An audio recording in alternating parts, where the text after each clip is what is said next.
Quando estacionei no posto de gasolina, vi minha filha dormindo dentro de uma van de transporte alternativo. Seu filho pequeno estava encolhido no banco de trás. Bati de leve no vidro da janela. Cadê o apartamento que eu paguei? Cadê a menina que você acabou de ter? Você não tem dois filhos? Ela me olhou com os olhos vazios e sussurrou.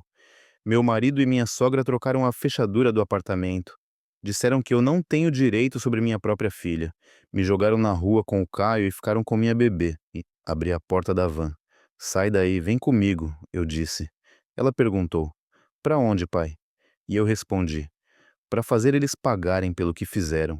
E eu sei exatamente como. Antes de começar, não esqueça de curtir este vídeo e se inscrever no canal. Escute minha história até o fim e me conte nos comentários de qual cidade você está assistindo. Assim eu posso saber até onde minha história chegou. Meu nome é Sebastião Ferreira e tenho 67 anos.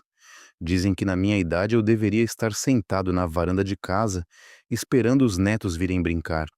Mas a realidade é que naquela noite eu estava sentado num banco ao lado do posto, segurando uma sacola com remédios para pressão alta, sentindo que minha vida estava ficando menor a cada dia. Fazia muito tempo que minha cabeça girava em torno de um único nome: Júlia Ferreira, minha única filha. Já fazia quase 5 anos que eu não via o rosto dela. A última vez que nos encontramos, eu explodi de raiva porque ela insistiu em casar com o Fábio Cardoso. Eu lembro perfeitamente, gritei com ela: Se você casar com ele, nunca mais me chame de pai. Essas palavras saíram da minha boca sem pensar. Foram palavras quentes, palavras estúpidas. Desde então, a Júlia foi embora. Minha esposa faleceu pouco depois. Vendi a casa no interior e me mudei para a cidade, onde aluguei um lugarzinho na periferia. Uns anos atrás, a Júlia conseguiu entrar em contato comigo. Nessa altura ela já estava casada e grávida, e o Fábio estava com dificuldade para dar a entrada no apartamento deles. Mesmo com o coração ainda doendo, eu não aguentei ouvir a voz trêmula da minha filha no telefone. Peguei minhas economias da aposentadoria, o dinheiro da herança da minha falecida esposa, e transferi tudo para a conta do Fábio, para eles terem onde morar. Depois disso, a Júlia ficou difícil de alcançar, como se tivesse cortado a comunicação comigo de propósito, mas consegui saber que ela tinha dado à luz de novo. Naquela noite, depois de uma consulta no posto de saúde, desci do ônibus num postinho pequeno. A caminhada até minha casa alugada ainda era longa. Eu costumava descansar um pouco na banquinha ali perto, comprava uma garrafa d'água e esperava até a dor nas pernas passar. O posto estava vazio, iluminado por luzes amareladas piscando. Num canto do estacionamento, várias vans de transporte estavam estacionadas de qualquer jeito. Meus olhos já estavam cansados, mas meu olhar parou numa van verde escura no canto. A luz interna estava fraca. No banco ao lado da janela, uma mulher jovem dormia sentada. A cabeça estava inclinada contra o vidro. O cabelo estava bagunçado e uma jaqueta surrada enrolada no corpo. No banco de trás havia um menino, talvez uns 7 anos, dormindo encolhido. Meu peito apertou imediatamente. A forma como aquela mulher abraçava a bolsa surrada era apertada demais, como alguém que tem medo de perder a única coisa que ainda tem. Me levantei. Minhas pernas velhas protestaram, mas continuei andando em direção a ela. Quanto mais perto eu chegava, mais claro o rosto dela ficava. O nariz, a linha das sobrancelhas, o formato do queixo. Meu coração foi atingido como se fosse um raio. Era a Júlia. Parei ao lado da janela da van. Minha respiração acelerou. As luzes do posto refletiam no vidro sujo, mas eu tinha certeza de que era minha filha, a menina que um dia eu amaldiçoei com palavras que agora eu gostaria de poder cortar de mim mesmo. O corpo dela estava magro. As bochechas que costumavam ser cheias, agora estavam fundas. Os lábios estavam rachados e a jaqueta era fina demais para o frio. Engoli seco. Minha garganta estava seca. Levantei a mão e bati de leve no vidro. A mulher piscou. Os olhos se abriram devagar, vazios por alguns segundos. Então focaram em mim. No banco de trás, o menino se mexeu, murmurando baixinho. Eu vi aqueles olhos claramente, os mesmos olhos que me olharam com raiva quando eu proibi ela de casar. Júlia. Minha voz saiu suave e rouca. A mulher franziu os olhos como se não pudesse acreditar. Pai. A voz dela quebrou entre o sono e a realidade. Abri a porta da van que não estava trancada. O cheiro de gasolina e suor me atingiu. De perto, a condição dela era ainda pior. E o menino no banco de trás tinha um rosto igual ao da Júlia, igual ao meu. Com certeza ele era meu neto. Sentei na beirada do banco. Muitas perguntas martelavam na minha cabeça, mas uma frase saiu primeiro. Cadê o apartamento que eu paguei? Cadê a bebê que você acabou de ter? Você não tem 2 filhos? A Júlia congelou. Os olhos dela se encheram de lágrimas, mas eram como água num copo quebrado. O menino acordou, olhou para mim por um momento, depois abaixou a cabeça e abraçou os joelhos. O olhar dele era vazio, os movimentos lentos, como se tivesse medo de barulhos altos. Júlia, repeti mais suave. Me responde, filha. Ela respirou curto, os lábios tremendo. Meu marido, o Fábio, e minha sogra, Dona Cleide, a voz dela quebrou. Eles trocaram a fechadura do apartamento. Disseram que eu não tenho direito sobre minha própria filha. Expulsaram eu e o Caio. Estão segurando minha bebê lá dentro. Não consigo entrar de volta, pai. Aqueles nomes martelaram na minha cabeça. Fábio Cardoso, Cleide Cardoso. As pessoas que um dia eu só sentia que iam machucar minha filha agora tinham realmente feito isso. Há quanto tempo vocês estão aqui? Perguntei em voz baixa. Várias semanas, ela disse, olhando para baixo. A gente dorme aqui. O dono é muito gentil. Seu Arlindo deixa a gente passar a noite aqui. E de dia eu ajudo a limpar, mas não é o suficiente para pagar aluguel. Não sei para onde ir. Eu queria perguntar por que ela não me procurou, mas as palavras ficaram presas. Como eu podia culpar uma filha que estava sentada tremendo dentro de uma van, com uma criança especial atrás dela, enquanto o seu bebê estava sendo segurado por um marido ganancioso e uma sogra? Olhei para o Caio. O que ele tem, Júlia? Júlia acariciou a cabeça do filho. O Caio tem atraso no desenvolvimento, pai. O médico diz que ele precisa de terapia. Ele tem medo de barulhos altos. É um menino especial. Por isso, na casa deles, tinham vergonha dele. Aquela última frase fez meu peito queimar. Eles tinham vergonha de ter um neto como o Caio, enquanto eles mesmos eram os sujos. Algo dentro de mim endureceu.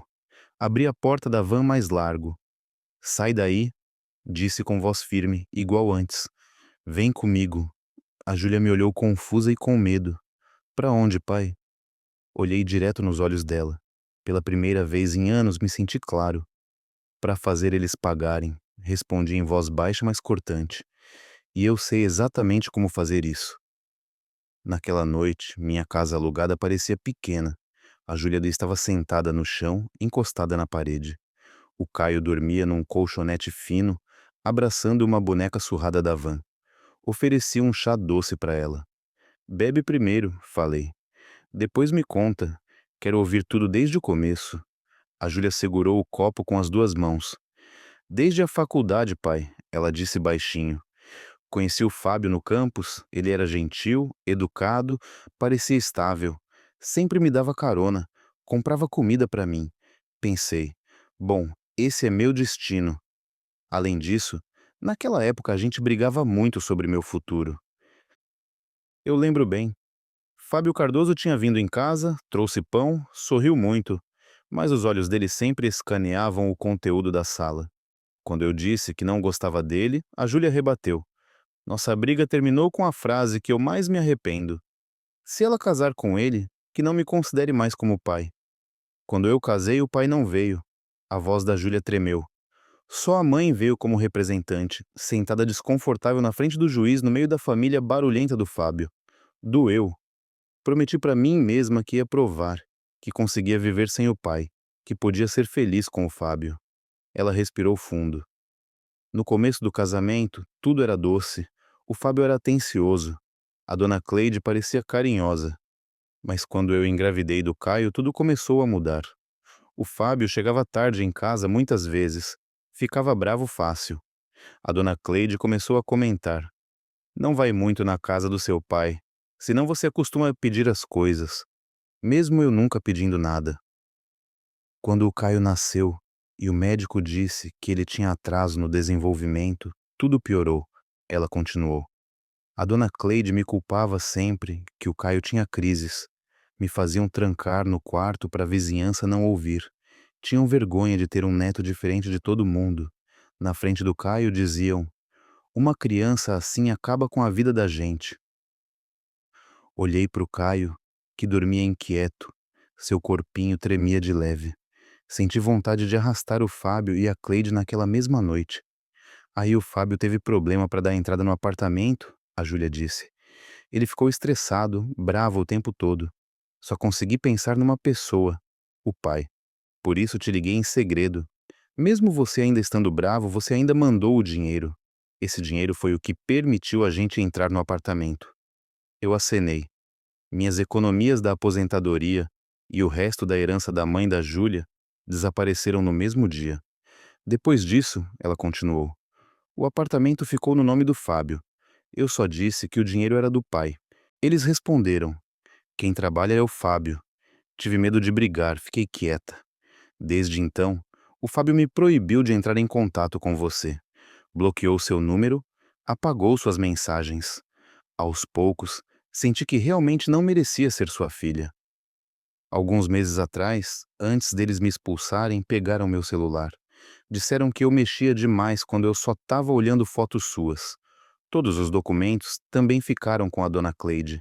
Minha identidade, certidões de nascimento, certidão de casamento, registros do Caio, carteirinha do convênio. Ela disse que era para cuidar das coisas do plano. Então não tenho nada. Segurei minha raiva. E o dia que eles te expulsaram?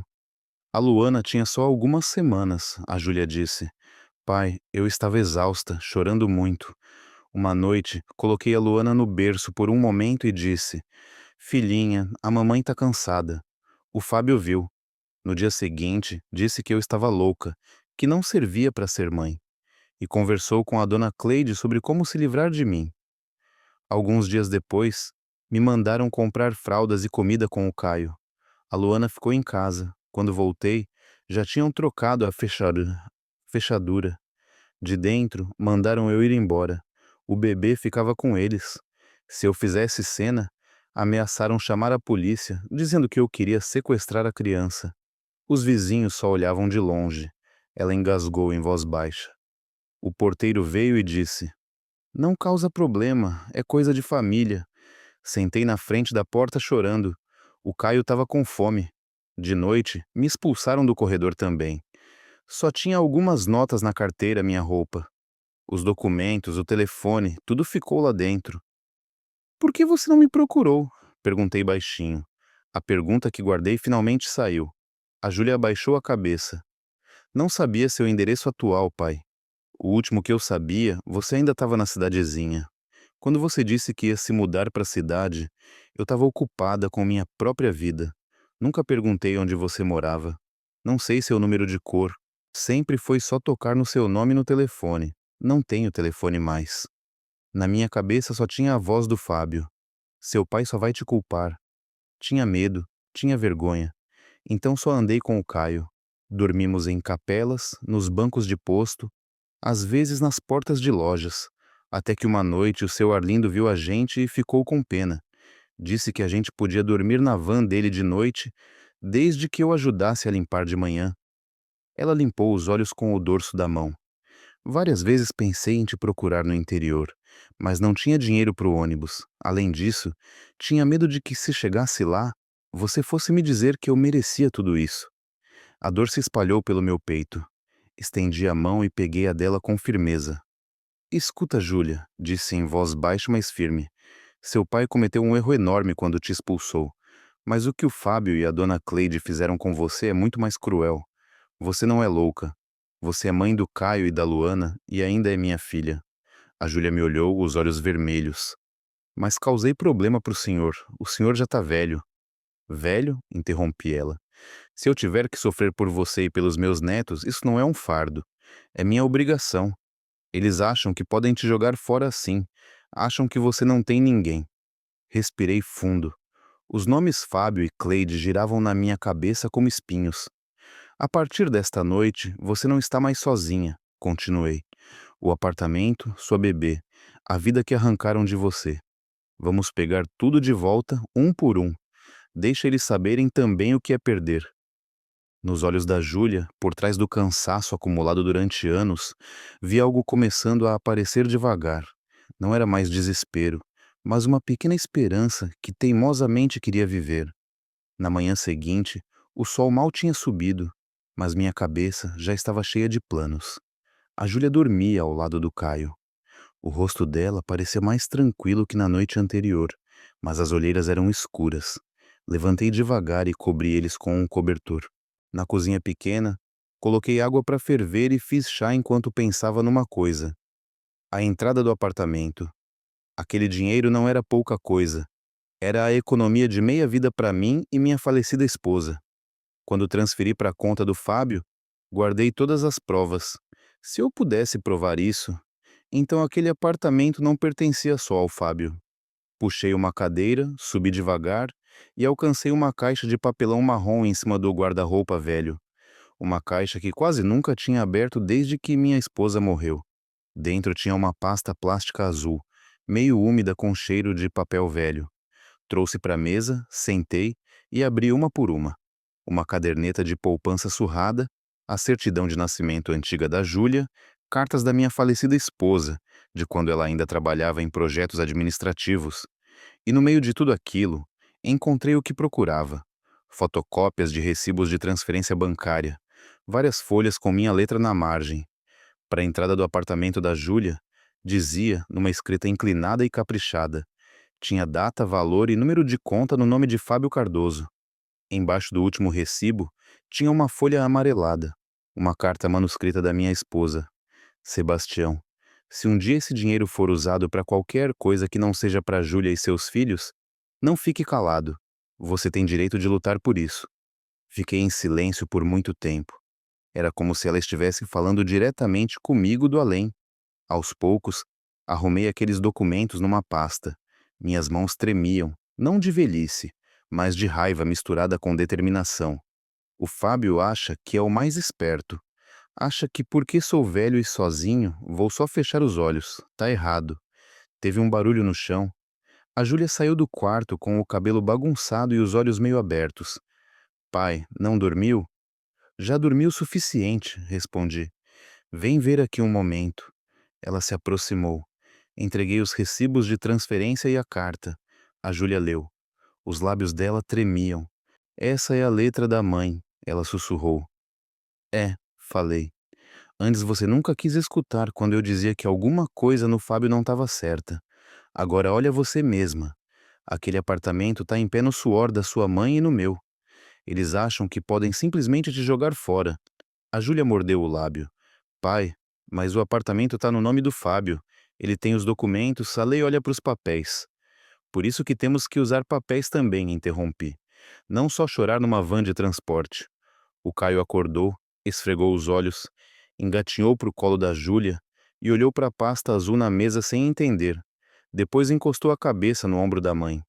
Acariciei a cabeça dele. O Caio quer um pão? Ele acenou levemente. Esse menino pode ter problema para falar, mas entende quando é tratado com amor. Enquanto preparava um café da manhã simples, minha mente já estava no próximo passo. Não posso andar esse caminho sozinho. Preciso de alguém que entende de lei. O nome que surgiu na minha cabeça foi Rogério. Rogério era colega meu lá das obras de construção. Depois ele estudou direito à noite e virou advogado. Quando minha esposa adoeceu, Rogério sempre vinha ajudar com a papelada do hospital. Nos últimos anos, não tínhamos muito contato, mas eu ainda tinha o número dele guardado. Depois do café, peguei meu telefone velho. Procurei o número do Rogério num caderninho, não nos contatos. Esses dedos velhos apertaram os números com cuidado. Tocou várias vezes. Depois uma voz profunda e familiar atendeu. Alô? Rogério é o Sebastião. Sebastião Ferreira, que trabalhava com você nas obras. Ficou em silêncio por um momento. Depois a voz do outro lado pareceu surpresa, mas feliz. Seu Sebastião, misericórdia, faz tanto tempo. Onde o senhor está agora? Na cidade, respondi breve. Rogério, preciso de ajuda. Não é para mim, é para Júlia. Contei os pontos principais, não todos os detalhes, mas o suficiente para o Rogério ficar em silêncio longo. Do outro lado, deu para ouvir um suspiro pesado. Isso é demais, seu Sebastião, ele finalmente disse. Juridicamente é complicado, principalmente porque os movimentos estão na mão deles. Mas não quer dizer que nada pode ser feito. Tem um caminho. Só leva tempo, esforço e, sim, algum dinheiro. Eu me preocupo com o dinheiro, disse rápido. O importante é que você me diga primeiro. Tem chance da Júlia conseguir a guarda dos filhos? E, se possível, que eles não fiquem com aquele apartamento inteiro. Tem chance, ele respondeu. Principalmente se você tem prova da transferência a testemunhas e se pode ser mostrado que teve negligência e abuso psicológico. Mas você tem que estar preparado. Eles não vão ficar quietos. Podem contra-atacar, manchar a Júlia, usar a questão de saúde mental, todo tipo de coisa. Olhei para a Júlia, que estava ajudando o Caio a comer pão. Ficamos quietos por tempo demais, Rogério. Olha o resultado. Se temos que lutar agora, então vamos fazer de uma vez por todas. Do outro lado do telefone, Rogério riu brevemente com amargura. Tá certo, seu Sebastião. Vou passar aí na sua casa esta tarde. Vamos olhar todos os documentos. Vamos preparar o primeiro passo. Depois de desligar, a Júlia veio. Pai, quem é Rogério? Um advogado, amigo meu dos tempos de obra, respondi. Ele vai nos ajudar. A Júlia parecia cada vez mais nervosa. Se o Fábio descobrir que trouxemos advogado, ele pode ficar muito bravo, pai. Pode me denunciar de volta, dizer que sou louca, dizer que não sirvo para ser mãe. Tenho medo que o Caio e a Luana sejam levados pelo governo ou coisa assim. Olhei para ela atentamente. Por quanto tempo você quer dormir numa van, Júlia? Quer que o Caio cresça ouvindo que ele é um fardo e uma vergonha? Se a gente ficar quieto, o Fábio e a dona Cleide vão ficar mais ousados. Eles fazem o que querem há tempo demais. A Júlia ficou em silêncio. Lágrimas brotaram nos olhos. Sentei na frente deles, pegando a mão da Júlia e acariciando a cabeça do Caio ao mesmo tempo. Escuta bem, isso não é só sobre o apartamento, é sobre dignidade para os seus filhos. Eles já levaram sua casa, seu bebê, sua sanidade. Se deixar assim, vão querer levar o Caio também. Neste ponto, só tem duas opções. A gente perde tudo ou luta até eles ficarem de joelhos. A Júlia me olhou por muito tempo. Nos olhos dela vi culpa, medo, mas também outra coisa, raiva. Uma raiva que ela tinha guardado dentro o tempo todo, direcionada a si mesma. Agora, aos poucos, essa raiva começava a se deslocar para quem merecia receber. Não quero que o Caio fique sob controle deles. A voz dela era baixa, mas firme. Não quero que a Luana cresça naquela mesma casa. Então, falei, você fica do lado do pai. Não importa o que acontecer. A gente enfrenta junto. Naquela tarde, enquanto esperávamos o Rogério chegar, organizei a pasta azul preparando tudo na minha cabeça. O primeiro passo já estava claro. Ir ver o Fábio e a dona Cleide. Mostrar para eles que não estão lidando com um pai velho que só desiste. A noite no posto tinha acabado. Agora, era a vez deles procurarem um lugar para dormir em algum canto escuro, com medo de perder, assim como fizeram a Júlia e o Caio sentir. Na tarde, o Rogério chegou usando camisa amassada e carregando uma maleta, mas o rosto dele era firme. Estava na faixa dos 40 anos, com o cabelo começando a ficar grisalho nas têmporas. Apertou minha mão por muito tempo. Seu Sebastião, o senhor tá igual, ele disse tentando sorrir. A única coisa que mudou são as rugas, respondi breve. Rimos por um momento. Depois a atmosfera ficou séria de novo. Na mesa, abri a pasta azul. O Rogério revisou os recibos de transferência e a carta manuscrita da minha esposa, tudo com cuidado. De vez em quando acenava, as sobrancelhas franzindo. Isso é forte, seu Sebastião, ele disse. Não é prova direta de propriedade, mas é suficiente para mostrar que teve uma contribuição grande da sua parte. Somando o fato de que expulsaram a Júlia e estão retendo a criança, isso pode ser base para uma ação cível e de guarda. A Júlia estava sentada rígida na beirada da cadeira. As mãos dela apertavam a beira da saia. Mas eles têm todos os documentos, doutor, ela disse em voz baixa. Se disserem que sou louca, O Rogério olhou para ela. Dona Júlia, algum psiquiatra já examinou a senhora? Só me disseram que eu tinha depressão pós-parto, a Júlia respondeu. Me deram calmantes, não sou louca. Exatamente isso, disse o Rogério. Depressão pós-parto não é motivo para tirar bebê, mas eles podem virar tudo. Por isso precisamos ter nossa própria história, não só nos defender. Eu intervim. Rogério, agora qual é o primeiro passo? Amanhã vamos no apartamento deles, o Rogério respondeu sem hesitar. Quero ver diretamente como eles falam, qual a atitude. Levamos essa pasta, nos apresentamos bem primeiro. Se ficarem difíceis, aí jogamos pesado pela lei. A Júlia ficou pálida. Pro apartamento? Não tô pronta ainda para ver a Luana e não poder fazer nada, doutor. Peguei a mão dela. É exatamente por isso que vamos. Você não tá mais sozinha. No dia seguinte, estávamos em pé na frente do prédio do apartamento, que só tinha visto em fotos antes, um edifício alto com hall climatizado, chão brilhante e seguranças de uniforme elegante. Minhas pernas velhas protestaram ao subir os poucos degraus, mas forcei. A Júlia segurava o Caio pela mão. Ele estava inquieto, tampando os ouvidos por causa do barulho. O Rogério registrou na recepção. Queremos ir na unidade no nome de Fábio Cardoso, ele disse.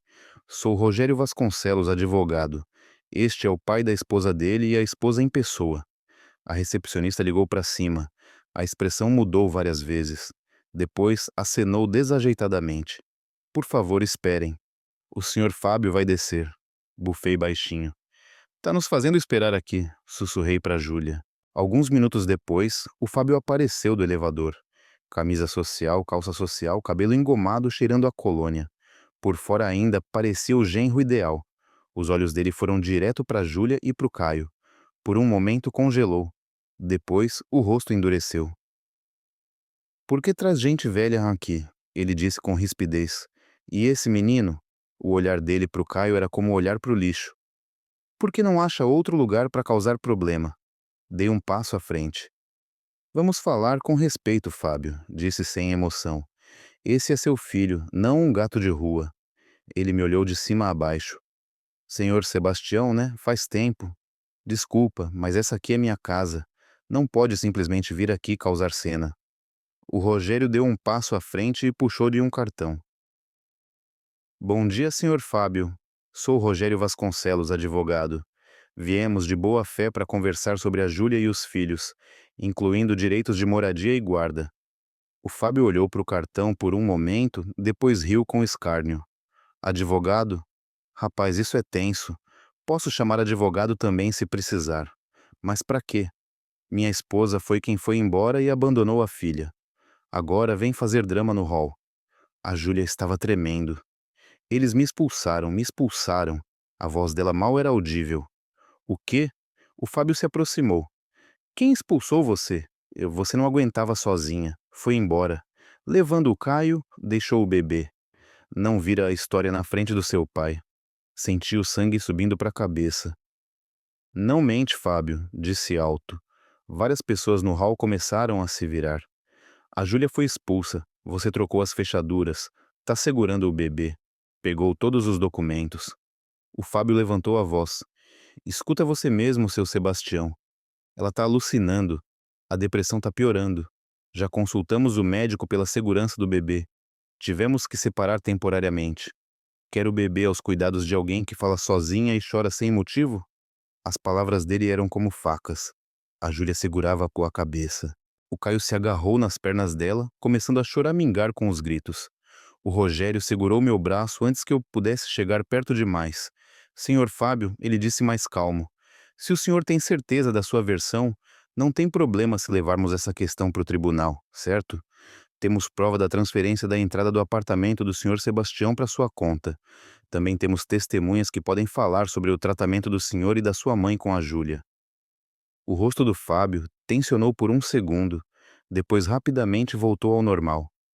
Pode ir. A entrada do apartamento foi um presente. Não tem contrato por escrito. Se quer discutir no tribunal, fico feliz do mundo inteiro saber que minha esposa não está bem. Tenho atestados médicos. O sino do elevador tocou de novo. Uma mulher com o cabelo elegantemente preso e Bolsa Cara saiu. Cleide Cardoso.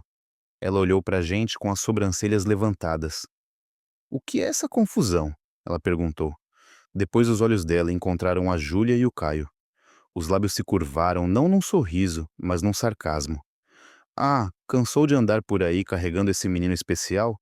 Agora vem reclamar. Quase avancei nela. O Rogério apertou meu braço mais forte. Dona Cleide, cuidado com o que fala, disse o Rogério ainda educado. Suas palavras também podem servir de prova. A Cleide riu brevemente. Pode ir, não tenho medo. Só não quero minha neta preciosa, a Luana, morando com uma mãe que não tá bem e um avô que gosta de procurar briga. Olhem pra vocês, são dignos de morar aqui? O segurança se aproximou com cara confusa. Com licença, não causem cena no hall. Se tem questões de família, por favor levem pra dentro. O Fábio aproveitou a situação. Tá vendo? Isso tá incomodando os outros moradores. Seu Sebastião ou Júlia, se querem conversar, façam pelo advogado. Mas já falo agora. Não vou entregar a Luana pra alguém que não consegue nem cuidar de si mesma. Ele pegou o braço da Cleide. Vamos, mãe. Não vamos perder tempo. Os dois viraram e andaram em direção ao elevador sem olhar uma vez sequer para Júlia, mesmo a Júlia chamando baixinho. Luana, só quero ver ela. O elevador fechou. O pequeno ding do sino pareceu um tapa. Logo depois, dois policiais entraram no hall, chamados pelo pessoal de segurança que o Fábio tinha contatado antes. Viram nosso grupo, depois ouviram a explicação parcial da recepcionista de que uma família estava brigando por questão conjugal. No final, só disseram: pessoal, se tem questões domésticas, resolvam direito. Não façam cena aqui. Vão incomodar o pessoal. O Rogério tentou explicar, mas os olhares deles já estavam inclinados para o lado com camisas limpas e endereço fixo. Quando saímos do hall, a Júlia chorava em silêncio. O Caio continuava batendo na cabeça, chateado com os gritos e a pressão de antes. Carreguei aquele menino como pude. Abracei forte. No caminho para o ponto de ônibus, meus joelhos estavam fracos. Mas dentro da minha cabeça, uma coisa ficou mais clara. Eles não são só maus. Também têm mais poder, status, documentos e palavras bonitas na frente dos outros. Pai, a Júlia soluçou. A gente perdeu. Balancei a cabeça devagar. Minha respiração ainda estava pesada. Ainda não, disse. Esse foi só o primeiro round. Eles acham que só podemos vir e chorar no hall. Não viram ainda seu pai quando fica bravo de verdade. Todo o caminho de volta do apartamento, minha cabeça latejava. As palavras do Fábio e da Cleide continuavam girando. Mãe que não tá bem, menino especial, dignos de morar aqui. Mas por trás da dor havia algo mais forte, uma recusa em desistir. Em casa, nem o Rogério deu uma respirada longa. Seu Sebastião, me desculpe. Já imaginei que iam jogar desse jeito, ele disse. Por isso precisamos juntar provas e testemunhas. Sem isso no tribunal, vão parecer mais apresentáveis. O que precisamos? Perguntei. Primeiro, pessoas que podem contar sobre o tratamento com a Júlia e as crianças, ele respondeu.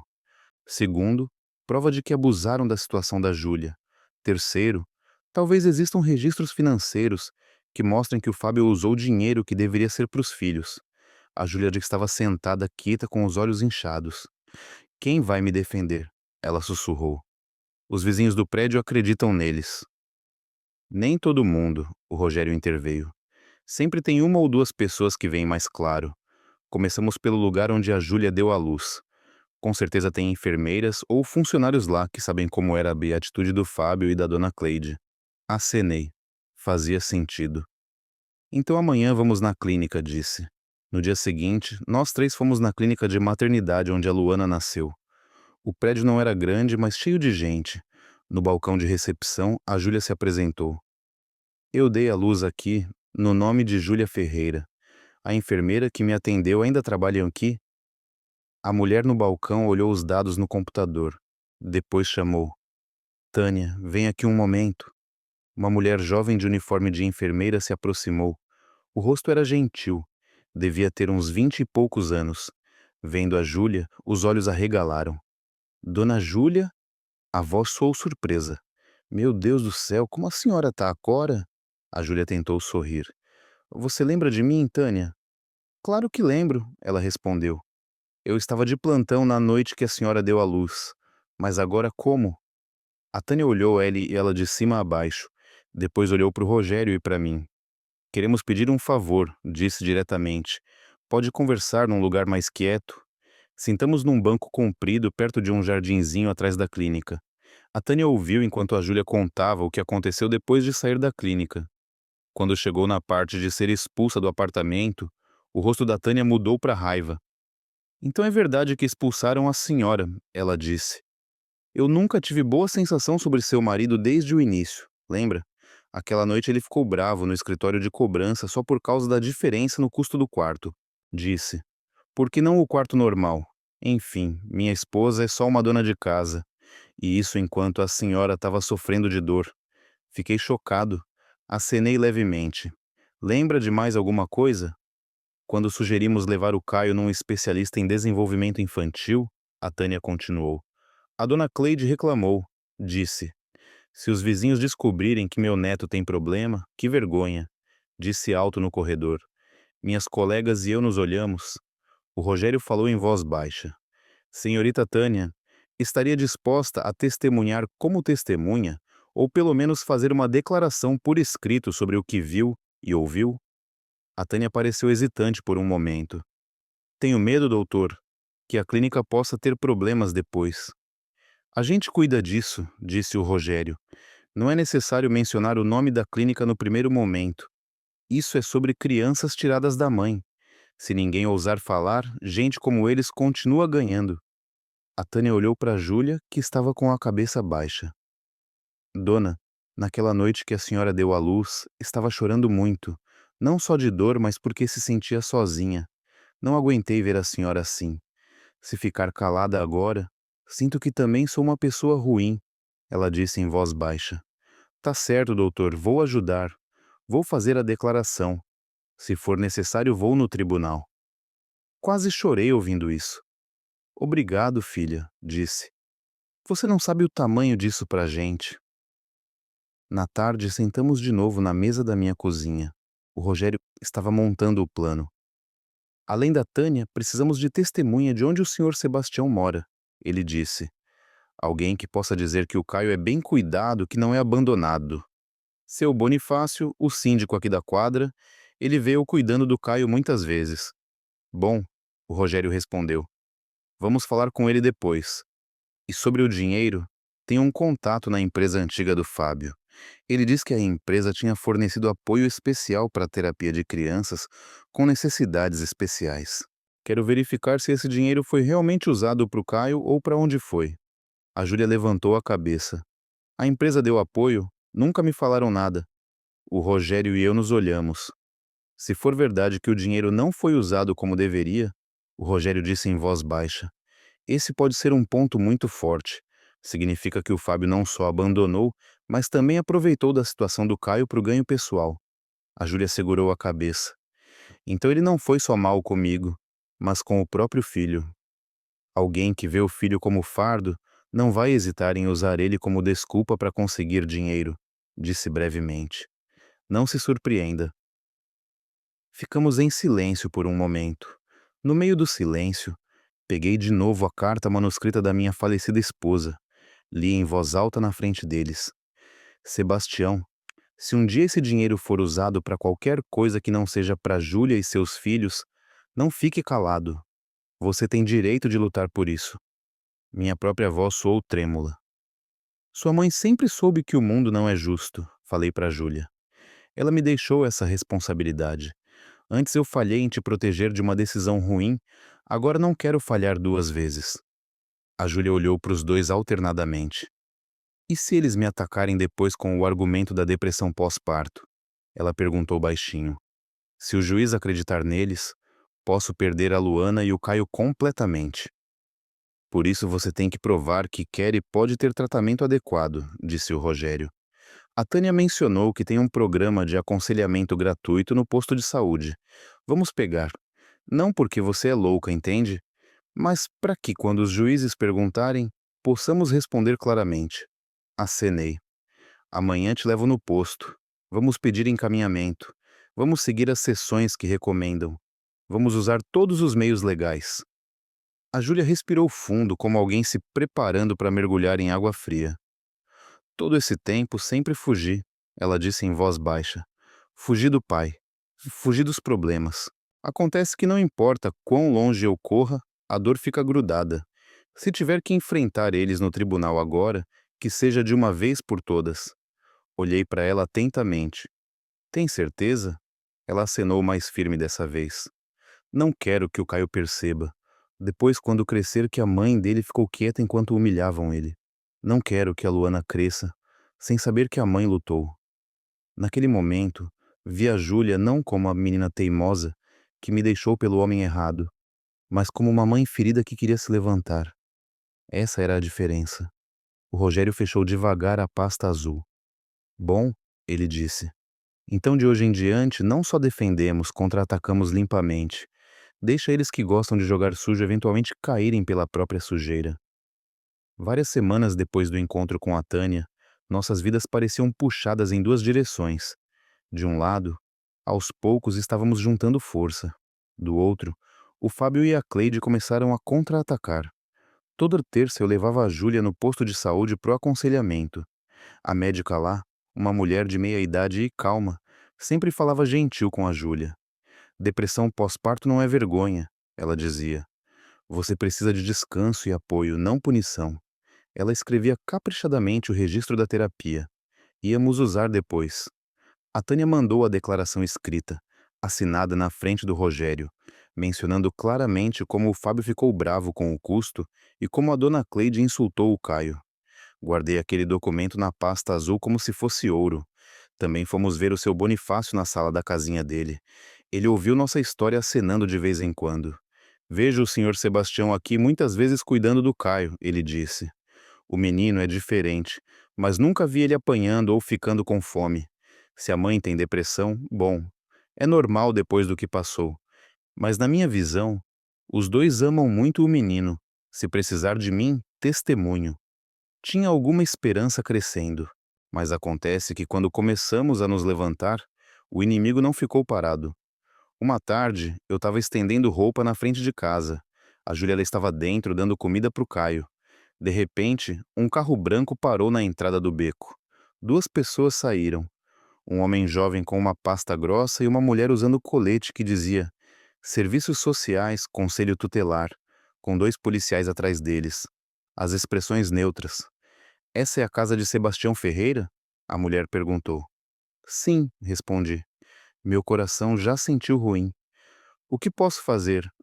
Somos do Conselho Tutelar, ela disse. Recebemos uma denúncia de que há uma criança com necessidades especiais que alegadamente não está sendo bem cuidada. Precisamos verificar a condição da criança e o ambiente. Entendi imediatamente de onde veio aquela denúncia. Meus dentes travaram. Estão se referindo ao Caio? Perguntei. Tudo bem, entrem. Eles entraram. A Júlia ficou assustada ao ver aquele grupo. O Caio imediatamente se agarrou na mãe, tampando os ouvidos. Nossa moradia era pequena, mas limpa. Não tinha nada que pudessem usar como desculpa sobre sujeira ou cheiro. A mulher olhou em volta, anotando algo num formulário. Onde está o menino, senhor? Ela perguntou. Chamei o Caio em voz baixa. Vem aqui, filho, eles só querem te ver. O Caio espiou por trás da Júlia com cara tensa. Quando o homem se aproximou, o Caio começou a balançar a cabeça, murmurando sem sentido, depois batendo nas orelhas. Era sinal de que estava estressado. Olha, senhora, o homem disse em voz baixa para a companheira, mas alto o suficiente para ouvirmos. Tem sinais de transtorno. Espaço apertado. Mãe com depressão, avô idoso. A Júlia reagiu imediatamente. Estou em terapia, senhor, ela disse apressada. Tomo meus remédios regularmente. Amo muito meu filho. O Caio só tem medo de gente nova, só isso. Os policiais estavam parados na porta com as mãos atrás das costas, como esperando ordens. Senhor, a mulher do conselho disse, tentando soar gentil. Podemos precisar levar o Caio por alguns dias para observação, só para garantir que não há negligência. Dei um passo à frente. Não podem. Minha voz subiu. Esse menino não serve para ser separado da mãe. Se levarem ele de repente, pode ficar ainda mais estressado. Se querem observar, observem aqui. É procedimento, senhor, ela disse. Não estamos acusando de nada, mas há uma denúncia grave. Dizem que a mãe dele fica histérica muitas vezes, que fala sozinha, que até uma vez quis machucar o bebê. Temos que dar seguimento. Eu tinha quase certeza de que o nome do denunciante naquela pasta era Fábio Cardoso, ou Cleide Cardoso. Antes que pudesse explodir, outra voz entrou. O que é essa bagunça toda? Seu Bonifácio apareceu na porta, a camisa amassada e a respiração meio pesada. Sou o síndico aqui da quadra. Se é sobre meus vizinhos, preciso saber. A mulher do conselho explicou brevemente. Seu Bonifácio ouviu e depois riu brevemente. Negligência? Ele disse. Vejo o senhor Sebastião cuidando do neto quase todo dia. Se o menino tivesse com fome ou maltratado, eu mesmo tinha denunciado faz tempo. Se a mãe tem depressão, bom, é normal depois do que passou, mas garanto que o menino é cuidado aqui. Ele se aproximou do Caio, acariciando a cabeça dele gentilmente. Filho do Caio, você quer ficar aqui com a mamãe e o vovô, né? O Caio não respondeu, mas abraçou a cintura da Júlia mais forte. Isso foi suficiente. A mulher do conselho pareceu um pouco abalada. Suspirou. Tá certo, senhor, ela finalmente disse. Por enquanto, o Caio fica aqui, mas vamos cadastrar e talvez tenha outra visita. Por favor, cooperem. Eles foram embora. O carro branco saiu no fim do beco. O clima da casa ficou em silêncio. A Júlia se desabou. Pai, quase levaram o Caio. A voz dela quebrou. Não aguento mais isso. Sentei ao lado dela. Por isso que você vê agora. Eles usam todos os meios. Calúnia, denúncias, o que for. Querem construir a história de que você é um perigo para os seus filhos. Se ficarmos quietos, o Fábio e a dona Cleide vão ficar mais ousados. Naquela noite, depois que o Caio dormiu, sentei sozinho na cozinha contando dinheiro. O que sobrou na caderneta de poupança era pouco. Uns dias atrás, vendi minha aliança de casamento e meu único relógio de ouro. Aquele dinheiro foi para pagar a luz, comprar remédio, passagem de ônibus para o posto e algo para o Rogério. Ainda não tinha pagado o aluguel deste mês completo também. Dava para sentir que nosso tempo estava apertado, não só no tribunal, mas na carteira. Lá fora, os murmúrios dos vizinhos começaram a ser ouvidos. Alguns se aproximavam do seu Bonifácio para perguntar: é verdade que ele e a Júlia querem tirar uma criança de uma família rica por causa do apartamento? Alguns nos defendiam. Alguns só gostavam da fofoca. No dia seguinte, o Rogério chegou com notícia que não era boa. O Fábio já entrou com pedido contrário. Tá pedindo guarda total da Luana e também pedindo para o tribunal considerar limitar os direitos da Júlia sobre o Caio se for provado que ela é instável. Anexou carta do médico que menciona transtorno emocional pós-parto. Também está usando o relatório do conselho tutelar. A Júlia levantou o rosto. Então ele também quer tirar o Caio? Não vão necessariamente aprovar. O Rogério disse rápido. É só um pedido, mas tá claro que não estão brincando. Senti como se tivesse levado um chute no estômago. Não podemos continuar só sendo atacados assim, rosquei. Precisamos de algo mais forte que só testemunhos. Decidimos naquela noite juntar todas as testemunhas e provas de forma mais ordenada. A Tânia estava pronta para vir quando precisasse. Seu Bonifácio já tinha a declaração dele pronta. O contato do Rogério na empresa antiga do Fábio deu notícia pelo telefone. Realmente teve verbas de apoio para a terapia do filho do Fábio, mas não há prova de que foram usadas para terapia. Tudo aparece só como despesas pessoais. Tem mais uma coisa que me ocorreu, o seu Bonifácio disse de repente. Naquele momento, estávamos sentados na varanda da minha casa. A noite começava a cair. Quando expulsaram a Júlia do apartamento, teve uma cena no corredor. Bem aqui na quadra tem alguém que trabalha como segurança naquele prédio. Ele disse que naquele dia as gravações da câmera de segurança foram revisadas pela administração. Então, no servidor do prédio, as gravações podem ainda estar lá. Virei rápido. Gravações? Sim, o seu Bonifácio respondeu. Não sei se ainda existem, mas geralmente os condomínios guardam por muito tempo por segurança.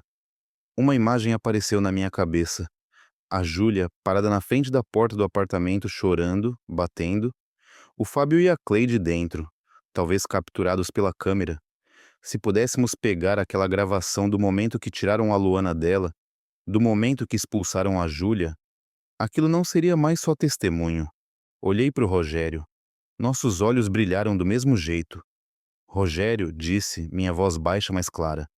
Se aquela gravação ainda existe, isso pode virar tudo. O Rogério acenou. Amanhã vamos lá, ele disse. Desde que não tenham apagado, essa é nossa chance. Pela primeira vez depois da visita do conselho, meu peito sentiu um pouco mais aliviado. Eles já tinham nos atacado, quase nos derrubaram. Agora talvez fosse nossa vez de puxar eles para um lugar que não podem escapar. A verdade gravada em câmera. Obrigado por ouvir minha história. Se ela te tocou, deixe um like, escreva em um comentário o que mais te falou e inscrevam-se no canal. Muitas mais histórias estão por vir. Este não é o fim do meu. Este é apenas o começo de algo melhor.